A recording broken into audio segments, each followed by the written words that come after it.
Hello everybody, I haven't done this video lecturing for a while, so hopefully we will start again since our new committee, the Chinese Contemporary Philosophy Association, started again. So I hope that we'll have a new spring as whatever outside the window as it's coming. Alright, okay. Here, today I'm going to talk about the topic of instancology on quality versus quantity. All right, let me write it down for you. All right.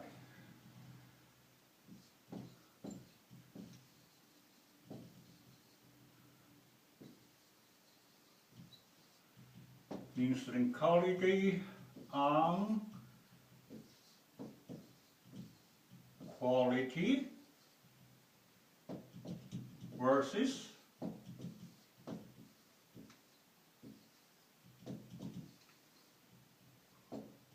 quantity. All right.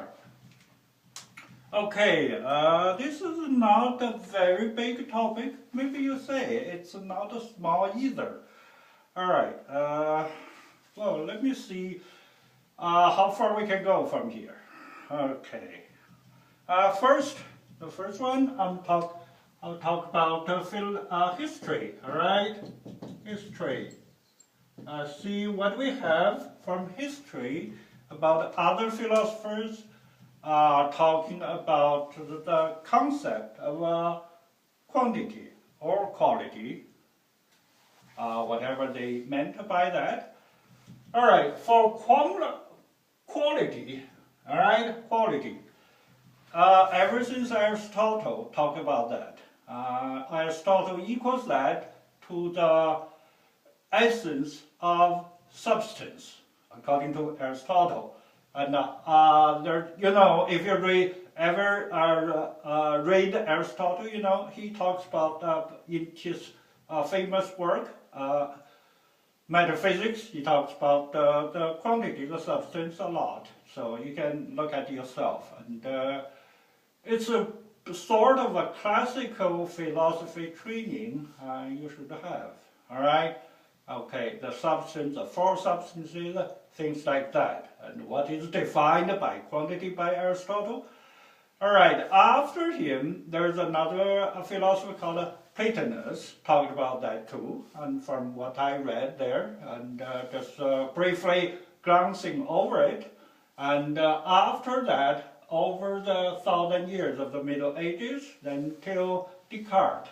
Descartes talks about that too, about the substance thing, you know, following Aristotle's example.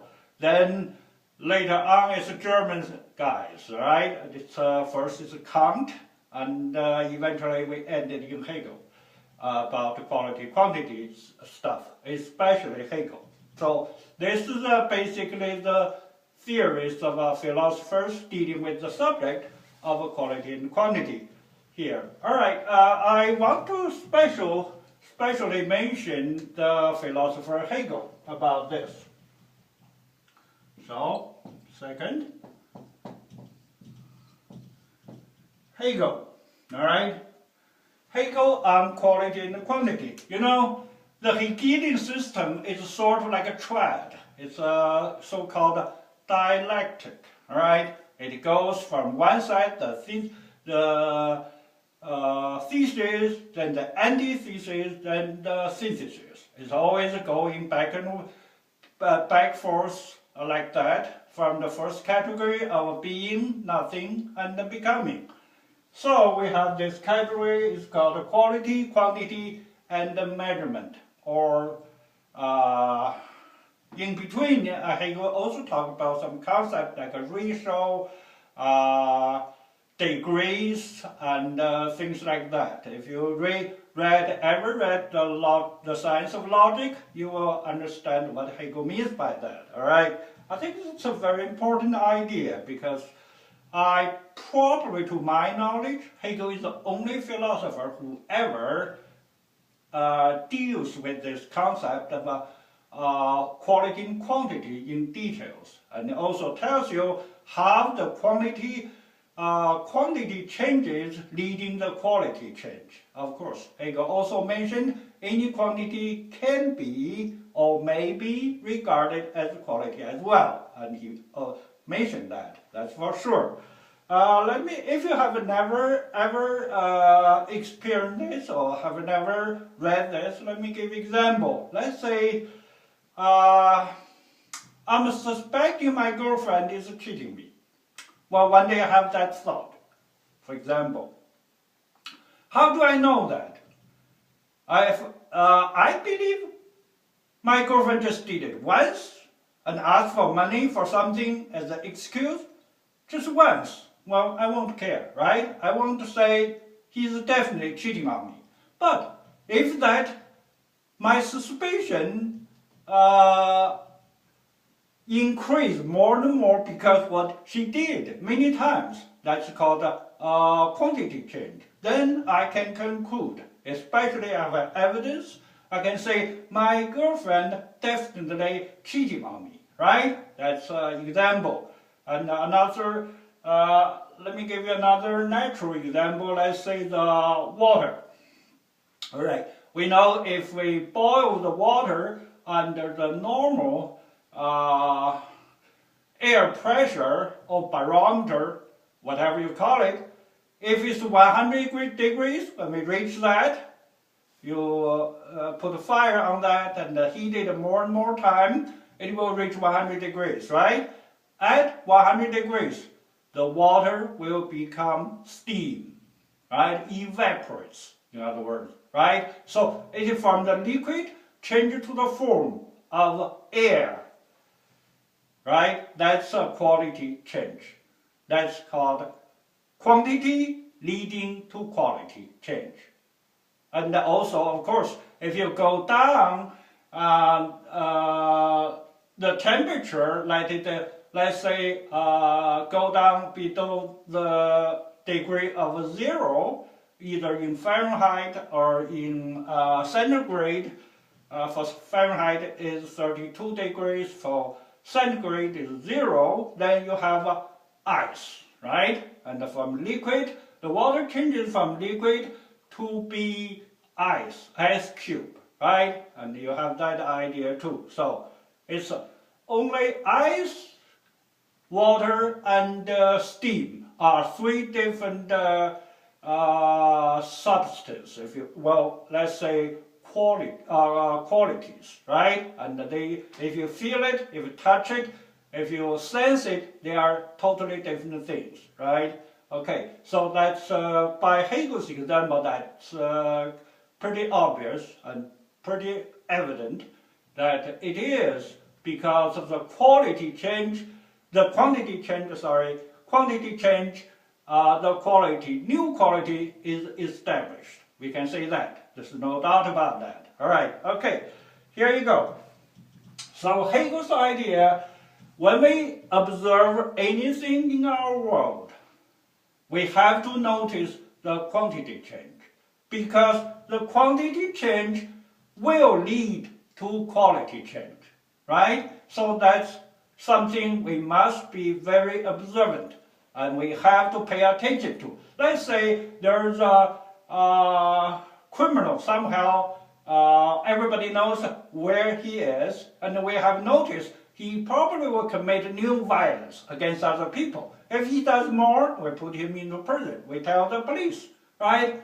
And that sort of thing. But unfortunately, of course, a lot of criminals just did it once, and nobody knows why, because that thought is hidden in his mind. You never know that. That's a problem for us, for the neighbors, right? That's a different matter. But what I'm stressing here is very obvious one, very clear one that we have to pay much attention to it.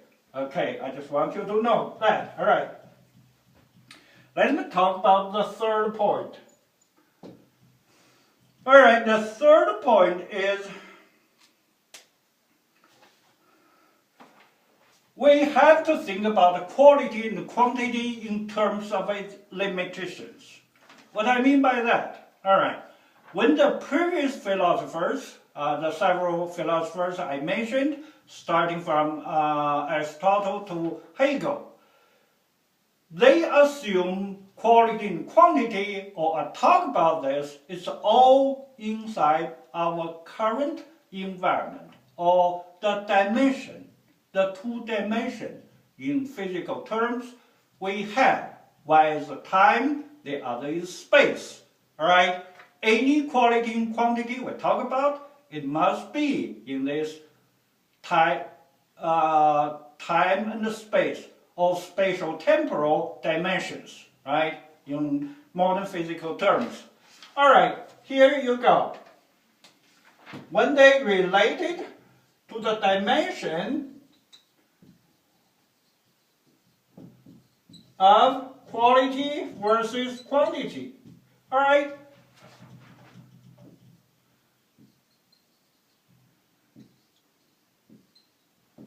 The two things, and you will notice when we talk about quantity, we mean we can measure it, we know it, we can observe it objectively without interfering its measurement or its real dimension, whatever it is. Let's say how heavy you are, you can measure your weight on a scale, right? Let's say you're 150 pounds, and you can measure your height. Let's say you are 5'9" or 5'7". For the Chinese, that's normal, that's the average. Okay, so when you measure the weight or the height, whatever you do, it won't affect the actual measurement of that person, right? How tall, how heavy, he or she remains so till you're done with the measurement. That's the environment all the previous philosophers, when they talk about the quality and quantity, they had. But of course, they didn't assume otherwise, right? They don't know the difference.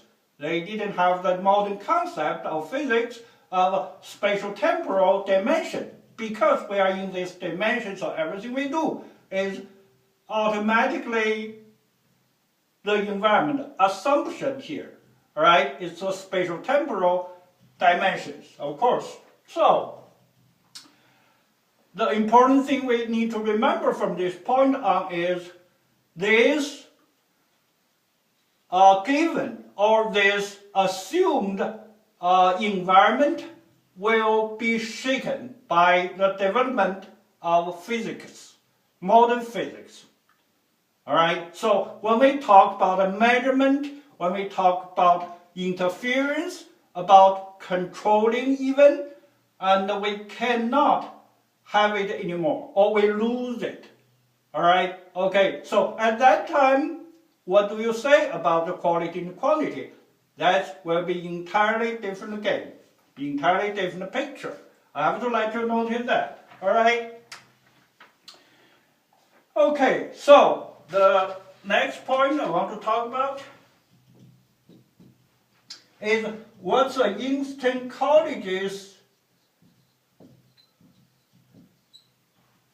view on quality and quantity. All right. Let me put 1 or 2. Q1, Q2. All right. Quality, quantity. What's my idea of this? What Instancology says about the quality and the quantity. What's our idea? All right. Okay. So for this one, I have to give a brief introduction.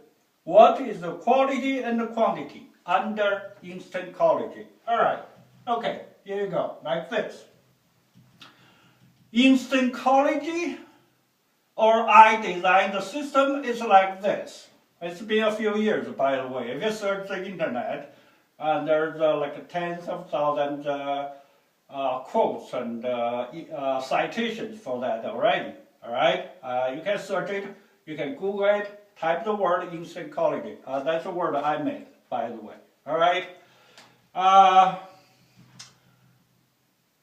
According to this theory, there's two worlds, if you like. All right, let's put this way. All right, there's something. This one is called macro. This one called macro. All right. World. So look at here carefully. One is macro world, one is micro world. All right. For the macro world, whatever I mean by, we have the dimensions of spatial temporal dimensions. All right, we have that. That's called the macro world. Now we live in this world, macro world. We see everything we can see objectively. All right, without interfering the object. All right, that's the point. Okay, but on the other side, we have a macro world, very, very small one. How small it is? You cannot measure it anymore. In other words, it's like in quantum mechanics. If you put your instrument, devices, or equipment, whatever, scientific measurement, into that space, into that thingy thing, and you will interfere with the measurement itself. All right? It won't let you. You have to destroy your object. You don't have the objectivity anymore. In other words, subjectivity and objectivity. This division was disappeared somehow. Disappeared. Was eliminated, rather. All right? Because of the so small, so minute, bitty small thing. Right? You cannot objectively say you can measure it or you can do it. Actually, they don't even have it. So your traditional, your classical measurement of the dimensions of space and time here does not exist anymore. All right? So quantum mechanics is the way to say here is the point. You have to realize the fact.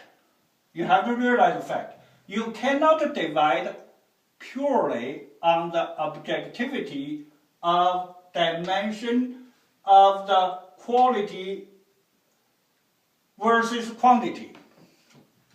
In such a situation, what do we have then? What is about the quality and quantity? They are separated? Can we go without the other?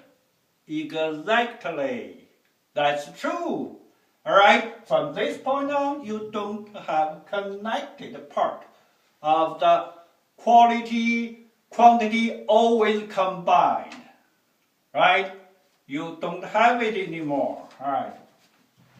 Also, in the two worlds of instancology, I have some categories here. For example, in the macro world, we have categories like 在 in Chinese, all right? Then we have 存在, all right? We have, we have other one like a 定在, like a 实在, all right? Okay, here I don't want to go detail into this, but the problem with these two parts, 定在 and 实在 should go to the macro world, the bigger world, all right? Okay, I call it MI world or MA world, all right? Okay, so when we talk about the quality without the quantity, we have the separation. We are in this world. It's called MI world, all right? In MI world, we have something there, but we cannot have the measurement. We cannot put our device in. We cannot control it. We don't know exactly where it is. We cannot locate its position or its status as we think we can in the MA world. Okay, that's the point. So quality and quantity separated from here. All right. So in the MI world, we don't have quantity anymore. we only have quality. All right? In this world, in the MA world, we have everything. And in this world, MI world, we have only one thing. Strange? Well, maybe, but you have to give some thoughts about this. That's true. Somehow it's true. All right? So here is the important thing is, then what is quality here? All right, that's something existence. It has existence here, like the mental, the stuff in your mind, like your thoughts, your concepts, your ideas, even your intentions, right? I call it 思在, all right? Whatever your thought, existence, all right? I call it 思在, all right? 定在 means determinate being. For objective things, for natural phenomena, it's determined. So it's called a determinate. That's Hegel's invention. That's Hegel's term, by the way. I didn't do it. He did it. So you blame him if you don't agree with him, all right? That's your problem. But I'm just telling you, I truly feel that that's true. It's defined, it's determinate being, all right? That's called 定在, all right? To fix it, or fixed. It has a limitation, right? Okay, here you go. This is called quality in the MI world. And also now you may raise, how about quantities? Do we still have quantities anymore here? Good point. Yes, we do. Where is it? Here. The quantity is here. 在. What is 在? 在 is hidden. It's something that you cannot grasp with the quality. Think about that. All right, for a few seconds.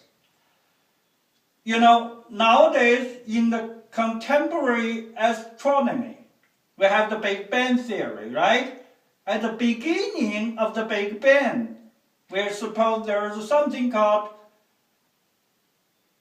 odd or singularity at the beginning, right? From an infinitely small point, infinitely small, then exploded in a few seconds only, it becomes the whole universe.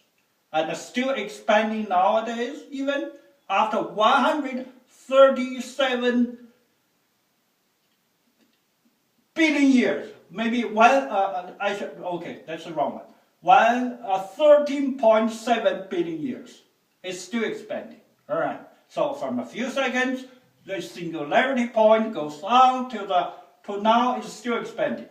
So it's not end yet. All right. Okay. Probably in our lifetime it will never end. We won't see the end of it. But one day it probably will. But it's not our concern at this point. All right. Okay. Quantity here is in the 在. It's something hidden, or I call it potential. Right? You heard of the term. If you know a little philosophy, you know the concept of existence or being. Right? Being, according to the ancient philosophers or philosophy, from Parmenides starting, it's always the first concept. Right? Till today, for not long ago, the last giant of philosophers, Heidegger, right? Existence or being is number one, the first one. All right, here's my challenge. In my Instancology, I say no. Being is not. Dasein is not. All right, what it is? It is potential. Before being, there's a potential. This category. All right. In Chinese, I say it's 在. What is the potential made of? Quantity. Quantity separated from quality. That makes the potential. You don't know that, but you are sure it is there. It's being? Well, it's not. Not being. Being is existence or the display or the showing of quality. Otherwise, you cannot call it being. It's something. You might say something, but a quantity is not something yet. It's a potential to be able to, or having the capability of being something. But it's not something yet. It's a potentiality. You may say use Aristotle's word, terminology. All right? Okay, so fact is quantity without quality. And everything in MI world is quality without quantity. So here in this world, we separated quality from quantity. Not like in the MA world, we have quality and quantity combined ever since, from ancient time till now, all right, till the Instancology appeared in the world. Okay, so that is the concept. I want you to think about that and to study it, to raise questions, to challenge it, if you can, all right? That's my point. Okay, I think that's all I want to tell you today. Thank you for coming. Thank you for listening. All right. Have a nice day. Spring is coming. All right. Bye-bye. See you next time.